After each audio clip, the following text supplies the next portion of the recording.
আজকে আমি আলোচনা করব এম লক্ষ্মীকান্তের ইন্ডিয়ান পলিটির হিস্টোরিক্যাল ব্যাকগ্রাউন্ড অর্থাৎ প্রথম চ্যাপ্টারটা, এবং এটা হবে প্রথম চ্যাপ্টারের দ্বিতীয় ভিডিও।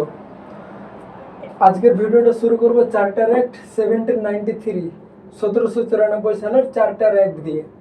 এর আগে যে অ্যাক্টগুলো আমরা দেখেছিলাম সেগুলো ছিল রেগুলেটিং অ্যাক্ট এবং অ্যামেন্ডিং অ্যাক্ট। তো আমরা প্রথমে এই তিন রকম অ্যাক্টের মধ্যে পার্থক্যটা বুঝবো। রেগুলেটিং অ্যাক্ট কোনগুলো? যে অ্যাক্টগুলোর মাধ্যমে ব্রিটিশ কোম্পানিকে নিয়ন্ত্রণ করা হতো। কার দ্বারা? ব্রিটিশ পার্লামেন্ট দ্বারা। অর্থাৎ নিয়ন্ত্রিত করার জন্য যে অ্যাক্টগুলো দেওয়া হয়েছিল সেগুলো হলো রেগুলেটিং অ্যাক্ট। এবং ব্রিটিশ কোম্পানিকে উন্নত করার জন্য এবং ব্রিটিশ সাম্রাজ্যের আধিপত্য বিস্তারের জন্য যেসব আইনগুলো দেওয়া হয়েছিল সেগুলো হলো চার্টার অ্যাক্ট। এবং এই দুই প্রকার অ্যাক্ট সংশোধন করার জন্য যে অ্যাক্ট ব্যবহার করা হতো সেটা হলো অ্যামেন্ডিং অ্যাক্ট, অর্থাৎ সংশোধনী আইন।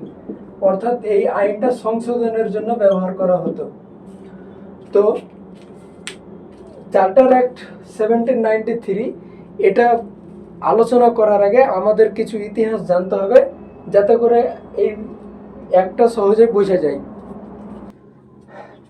আমরা দেখেছিলাম 1773 সালের রেগুলেটিং অ্যাক্টে কি তৈরি করা হয়েছিল? গভর্নর জেনারেল অফ বেঙ্গল তৈরি করা হয়েছিল। এবং 1784 সালে পিটের ভারত শাসন আইনে বলা হয়েছিল যে গভর্নর জেনারেলের অধীনে 3 জন সদস্যের কাউন্সিল থাকবে, এবং গভর্নর জেনারেল যা করবে এই 3 জন কাউন্সিলকে নিয়ে করবে। অর্থাৎ গভর্নর জেনারেল নিজের ইচ্ছা মতো কিছু করতে পারবে না যতক্ষণ না পর্যন্ত এই কাউন্সিলের সাপোর্ট না আসে। কিন্তু 1786 সালে যখন লর্ড কর্নওয়ালিসকে গভর্নর জেনারেল অফ বেঙ্গল বানানো হচ্ছিল, তখন সে দুটা দাবি রাখে। ওই দুটা দাবি হলো অ্যামেন্ডিং অ্যাক্টস অফ 1786। এবং তার দাবি কি ছিল? প্রথম দাবি ছিল কাউন্সিলকে অমান্য করার অধিকার। মানে এই যে পিটের ভারত শাসন আইনে যে বলা হয়েছিল যে 3 জন কাউন্সিলকে অবশ্যই মেনে চলতে হবে গভর্নর জেনারেলকে, এই আইনটাকে সে অমান্য করার অধিকার পেয়ে গেল। এবার এই আইনটাকে অমান্য করার অধিকার 1793 সালে কি করা হলো যে শুধু লর্ড কর্নওয়ালিস নয়, সব গভর্নর অফ বেঙ্গলই পারবে কাউন্সিলের আইনকে অমান্য করতে, অর্থাৎ কাউন্সিলের আদেশকে অমান্য করতে প্রয়োজন বোধে। তাহলে এই চার্টার অ্যাক্ট অফ 1793 প্রথমে কি বলা হলো যে গভর্নর জেনারেল চাইলে তার কাউন্সিলকে অমান্য করতে পারে। দ্বিতীয় বলা হলো যে কোম্পানির মনোপলি 20 বছর থাকবে। মনোপলি মানে কি? একচেটিয়া মানে কি?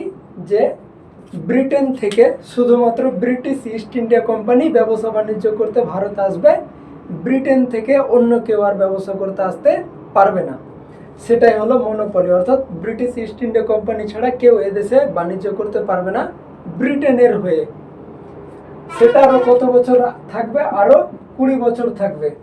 এবং 20 বছর পর ভাবা হবে যে এই একচেটিয়াটা অর্থাৎ মনোপলিটা থাকবে অথবা থাকবে না, সেটা 20 বছর পরে আলোচনা করা হবে।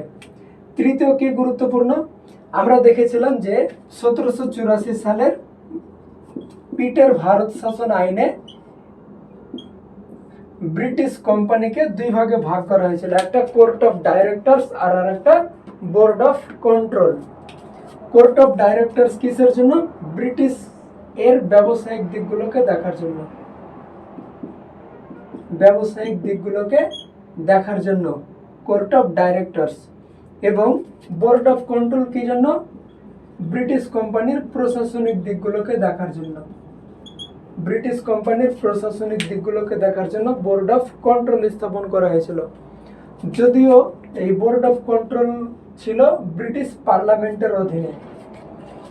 তো এই চার্টার অ্যাক্ট 1793 কি বলা হলো যে কোর্ট অফ ডাইরেক্টরস অর্থাৎ ব্যবসায়িক ক্ষেত্রে যেসব কর্মচারী থাকবে এবং বোর্ড অফ কন্ট্রোল অর্থাৎ প্রশাসনিক ক্ষেত্রে যেসব কর্মচারী থাকবে সবাইকে বেতন দিতে হবে। কাকে? কোম্পানিকে। কোথা থেকে? এই ভারত থেকে যে টাকাটা তারা লাভ হিসাবে নেবে সেই টাকাটা থেকে এই 2 জন সদস্যদের বেতন দিতে হবে। এইভাবে এটা ব্রিটিশ পার্লামেন্টের অধীনে থাকলেও পরোক্ষভাবে ব্রিটিশ কোম্পানির অধীনেই ছিল। কেন? কারণ এদের বেতনকে ব্রিটিশ কোম্পানি দিচ্ছিল। 4 নম্বরে যে গুরুত্বপূর্ণ সেটা হলো ব্রিটিশ সাম্রাজ্যকে কোম্পানি বছরে 5 লক্ষ টাকা করে দিবে।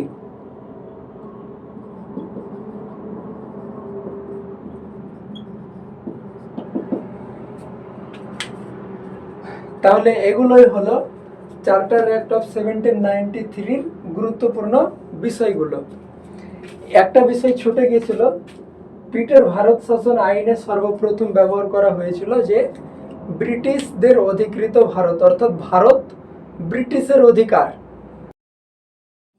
এরপরে যে অ্যাক্টটা আলোচনা করব সেটা হলো চার্টার অ্যাক্ট অফ 1813, অর্থাৎ 1813 সালের চার্টার অ্যাক্ট। এর আগে কত সালে চার্টার অ্যাক্ট এসেছিল? 1793। এবার কত সালে আসছে? 1813। কত বছরের গ্যাপ? 20 বছরের। কেন? কারণ 1793 সালে বলা হয়েছিল যে 20 বছর কোম্পানির মনোপলি থাকবে, 20 বছরের মধ্যে কোনো অ্যাক্ট আসবে না। ওই জন্য 20 বছর পরে, 1793 সালের 20 বছর পরে অর্থাৎ 1813 সালে আবার চার্টার অ্যাক্ট আসছে। এরপরে যতগুলো চার্টার অ্যাক্ট আসবে সবগুলোই 20 বছর পর পর, অর্থাৎ 1813 সালের পর কত সালে আসবে চার্টার অ্যাক্ট? আবার আসবে 1833, তারপরে আবার আসবে 1853, তারপরে আর আসবে না। কেন? কারণ 1858 সালে সিপাহী বিদ্রোহের পরে এই ব্রিটিশ কোম্পানির শাসনটা শেষ হয়ে যাবে। তাই তো এই চার্টার অ্যাক্ট কি করেছিল? 1813 সালের চার্টার অ্যাক্ট কি করেছিল? কোম্পানির মনোপলিকে শেষ করে দিয়েছিল। অর্থাৎ ব্রিটেন থেকে যে শুধু কোম্পানি ব্যবসা করতে আসবে এরকম নয়, ব্রিটেনের যত সব ব্যবসায়িক আছে চাইলে যে কেউ ভারতে এসে ব্যবসা করতে পারে। অর্থাৎ এই কোম্পানির এক মনোপলি একচেটিয়াটা শেষ করে দিয়েছিল এই চার্টার অ্যাক্ট 1813 সালের। তাহলে কোম্পানির মনোপলি কত বছর থেকে কত বছর চললো? প্রথম কোম্পানি মনোপলি পেয়েছিল 1600 সালে রানী এলিজাবেথের কাছ থেকে, এবং কাজে সংবিধান অনুসারে মানে লিখিত আকারে পেয়েছিল 1773 সালে, এবং শেষ হলো কত সালে? 1813 সালে। অর্থাৎ 1773 থেকে 1813 সাল পর্যন্ত কোম্পানির মনোপলি থাকলো। কিন্তু মনোপলি শেষ হয়ে গেলেও ব্রিটিশ সরকার চীনের সঙ্গে যে সব জিনিসের ব্যবসা করছিল, চা এবং আফিম, এই ব্যবসাটা এখন পর্যন্ত, অর্থাৎ ব্রিটেন থেকে যে আসুক না কেন ও সব ব্যবসা করতে পারবে, কিন্তু চীনের সঙ্গে চা আর আফিমের ব্যবসা করতে পারবে না। চীনের সঙ্গে চা এবং আফিমের ব্যবসা শুধুমাত্র ব্রিটিশ ইস্ট ইন্ডিয়া কোম্পানি করতে পারবে। দ্বিতীয় কি বলা হয়েছিল? দ্বিতীয় বলা হয়েছিল যে খ্রিস্টান মিশনারিরা ভারতে প্রবেশ করতে পারে। খ্রিস্টান মিশনারি অর্থাৎ খ্রিস্টান ধর্মের যেসব মৌলবীগুলো ছিল খ্রিস্টান ধর্মের, তারা এসে কি করবে? এই ভারতীয়গুলোকে খ্রিস্টান ধর্মে দীক্ষিত করবে। আবার কেউ কেউ বিশেষ অবদানও রেখেছিল, যেমন ডেভিড হেয়ার, বেথুন, আরও অনেকগুলো নাম আছে। তৃতীয় কিসের জন্য উল্লেখযোগ্য? এই চার্টার অ্যাক্ট 1813 শিক্ষা বিস্তারের জন্য এই অ্যাক্ট নির্ধারণ করেছিল 1 লক্ষ টাকা। কে দেবে? British company.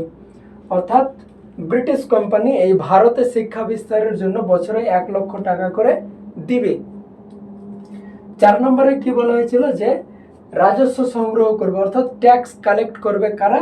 লোকাল গভর্নমেন্টগুলো। অর্থাৎ এর আগে কি হচ্ছিল? এই অ্যাক্টটা 1813 সালে, এই অ্যাক্টটা আসার আগে কি হচ্ছিল? যে কোম্পানির লোকগুলো যখন রাজস্ব আদায় করতো তখন কোম্পানির লোকগুলোকে বেতন দিতে হতো। তো সেটাই চেঞ্জ করে করলো কি? যে লোকাল গভর্নমেন্টগুলোই, অর্থাৎ আঞ্চলিক সরকারগুলোই বা অঞ্চল সরকারগুলোই রাজস্ব সংগ্রহ করে কোম্পানিকে দিবে। এবং যদি কেউ রাজস্ব সংগ্রহে যদি কেউ আপত্তি জানায়, এবং যদি কেউ রাজস্ব দিতে কেউ যদি আপত্তি জানায়, তাহলে লোকাল গভর্নমেন্ট তাকে চাইলে শাস্তি দিতে পারে। 5 নম্বরে কি গুরুত্বপূর্ণ? 5 নম্বর হলো কোম্পানির ভারত থেকে ব্যবসা করার সময় যত লাভ হবে তার 10.5% ব্রিটিশ সরকারকে জমা দিতে হবে। এগুলোই ছিল 1813 সালের চার্টার অ্যাক্টের কিছু গুরুত্বপূর্ণ দিক। এরপরে যে চার্টার অ্যাক্টটা আসবে সেটা হলো 1833 সালের চার্টার অ্যাক্ট, এবং এই চার্টার অ্যাক্টটা সম্পূর্ণ ব্রিটিশ ভারতকে, মানে ব্রিটিশদের অধীনে যতখানি ভারতের অংশ ছিল সম্পূর্ণ ভারতকে একটা কেন্দ্রে পরিণত করে, মানে সম্পূর্ণ অংশকে এক জায়গায় নিয়ে চলে আসে এই 1833 সালের আইনটা। অর্থাৎ এক কেন্দ্রীয়করণের জন্য সব থেকে গুরুত্বপূর্ণ আইন হলো চার্টার অ্যাক্ট অফ 1833, 1833 সালের চার্টার অ্যাক্ট। এই আইনে প্রথমে করা হলো কি, গভর্নর জেনারেল অফ বেঙ্গল যে ছিল, অর্থাৎ 1773 সালে গঠিত গভর্নর জেনারেল অফ বেঙ্গল যে ছিল, সেই পদটাকে পরিবর্তন করে করা হলো গভর্নর জেনারেল অফ ইন্ডিয়া। পদ একই, শুধু নাম পরিবর্তন করা হলো, বেঙ্গল থেকে ইন্ডিয়া করা হলো। গভর্নর জেনারেল অফ বেঙ্গল থেকে গভর্নর জেনারেল অফ ইন্ডিয়া করা হলো। তাহলে প্রথম governor of general of Bengal কে ছিল? Lord Warren Hastings. এবং প্রথম গভর্নর জেনারেল অফ ইন্ডিয়া কে ছিল? Lord William Bentinck.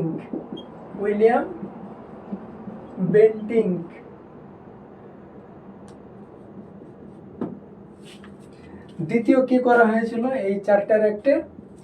বোম্বাই এবং মাদ্রাজ প্রেসিডেন্সি যে ছিল, এই প্রেসিডেন্সির গভর্নরগুলো লেজিসলেটিভ পাওয়ার থেকে বঞ্চিত হয়েছিল। লেজিসলেটিভ পাওয়ার মানে কি? আইন প্রণয়ন করার ক্ষমতা, মানে আইনকে লাগু করার ক্ষমতা এই বোম্বাই প্রেসিডেন্সি এবং মাদ্রাজ প্রেসিডেন্সির গভর্নর হারিয়ে ফেলে। সব আইন প্রণয়ন করবে কে? যে গভর্নর জেনারেল অফ ইন্ডিয়া। অর্থাৎ বোম্বাই এবং মাদ্রাজ থেকে ক্ষমতা কেড়ে নিয়ে সম্পূর্ণ ক্ষমতা কাকে দেওয়া হলো? গভর্নর জেনারেল অফ ইন্ডিয়াকে, অর্থাৎ উইলিয়াম বেন্টিংকে। আর কি হয়েছিল? এই চার্টার অ্যাক্ট 1833 সালে কি করেছিল? ব্রিটিশ কোম্পানিকে বাণিজ্য সংস্থা হিসেবে বিলুপ্ত করে দিয়েছিল, মানে ব্রিটিশ কোম্পানি আর এই দেশে বাণিজ্য করবে না। কি করবে? প্রশাসনিক সংস্থায় পরিণত করেছিল। অর্থাৎ ব্রিটিশ কোম্পানি শুধু এখন শাসন করবে, ব্রিটিশ কোম্পানি আর বাণিজ্য করবে না, ব্রিটিশ কোম্পানি শাসন করবে। 4 নম্বরের একটা গুরুত্বপূর্ণ সিদ্ধান্ত হলো যে এই অ্যাক্টে প্রথম এনেছিল একটা সিভিল সার্ভিস পরীক্ষার জন্য ওপেন কম্পিটিশন, যেখানে ইন্ডিয়ানদের বসতে দিতে বলা হয়েছিল যে সিভিল সার্ভিস পরীক্ষার জন্য তারা বসতে পারে ভারতীয়রা। যদিও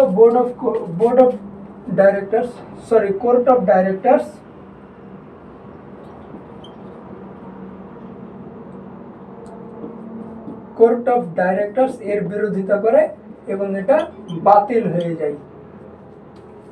আবার বলছি, 1833 সালের চার্টার অ্যাক্ট কি করলো?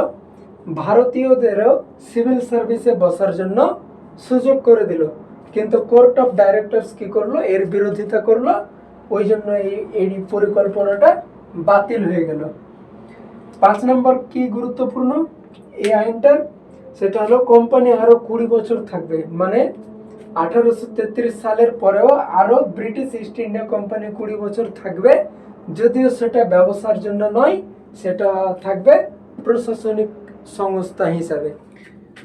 এরপরে যে চার্টার অ্যাক্টটা আসে সেটা হলো 1853 সালের চার্টার অ্যাক্ট, এবং এটাই হয় শেষ চার্টার অ্যাক্ট। এই চার্টার অ্যাক্ট আলোচনা করার আগে আমাদের কিছু জিনিস জানতে হবে, যে এই চার্টার অ্যাক্টটা আসার আগে ব্রিটিশরা কি করেছিল? সিন্ধু অঞ্চল এবং পাঞ্জাব অঞ্চল দখল করেছিল। যার ফলে কি হয়েছিল? ব্রিটিশ ভারতের অংশ আরো বেড়ে গিয়েছিল।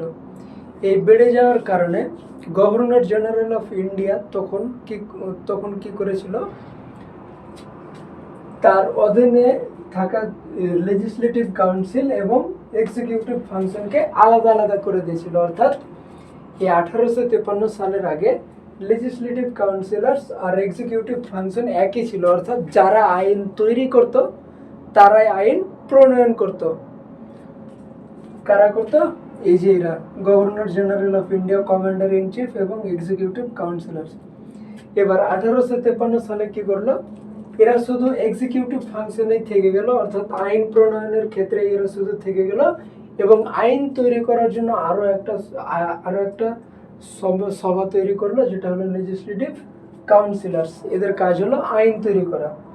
এখানে 6 জন সদস্য থাকে। এখানে 6 জন সদস্য ছিল। তার মধ্যে একজনকে হবে সুপ্রিম কোর্টের প্রধান বিচারপতি এবং একজন হবে সুপ্রিম কোর্টের বিচারক। কোথাকার সুপ্রিম কোর্টের? কলকাতা সুপ্রিম কোর্টের। এবং 4 জন হবে সদস্য। কোথাকার? একজন হবে বেঙ্গলের সদস্য, একজন হবে মাদ্রাজের সদস্য, একজন হবে বোম্বাইয়ের সদস্য এবং একজন হবে আগ্রার সদস্য।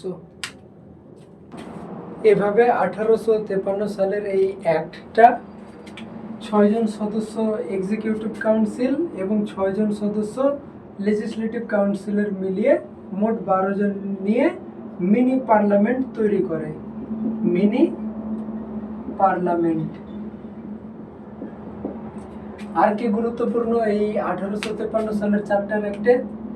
যে এই আইনে বাংলা প্রেসিডেন্সির জন্য আলাদা গভর্নর নিয়োগ করেছিল। এর আগে কি হয়েছিল যে একজন গভর্নর, বাংলার 3টা প্রেসিডেন্সি যে ছিল, বেঙ্গল প্রেসিডেন্সি, এর অধীনেই ছিল মাদ্রাজ প্রেসিডেন্সি আর বোম্বাই প্রেসিডেন্সি। এবার বোম্বাই প্রেসিডেন্সিতে একজন গভর্নর ছিল, মাদ্রাজ প্রেসিডেন্সিতে একজন গভর্নর ছিল, কিন্তু বেঙ্গল প্রেসিডেন্সিতে কোনো গভর্নর ছিল না। এখানে ছিল গভর্নর জেনারেল অফ ইন্ডিয়া, অর্থাৎ এখানে কোনো গভর্নর নেই। এবার এই গভর্নর জেনারেল অফ ইন্ডিয়া কি? একে পুরো অঞ্চলটাকে দেখতে হতো, অর্থাৎ এখানে তাকে কাজ করতে হতো গভর্নর হিসাবে এবং এখানে তাকে কাজ করতে হতো গভর্নর জেনারেল হিসাবে এবং এখানেও তাকে কাজ করতে হতো গভর্নর জেনারেল হিসাবে। কিন্তু এই 1853 সালের চার্টার অ্যাক্ট করলো কি?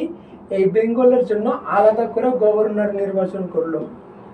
মানে বেঙ্গলের গভর্নর আলাদা হবে আর গভর্নর জেনারেল অফ ইন্ডিয়া আলাদা হবে। তৃতীয় কি গুরুত্বপূর্ণ এই চার্টার অ্যাক্টের? এই চার্টার একটা ওপেন কম্পিটিশন শুরু করে সিভিল সার্ভিস পরীক্ষার জন্য, যেখানে ইন্ডিয়ানদের অনুমতি দেওয়া হয়, অর্থাৎ ভারতীয়রা সিভিল সার্ভিস পরীক্ষায় বসতে পারবে।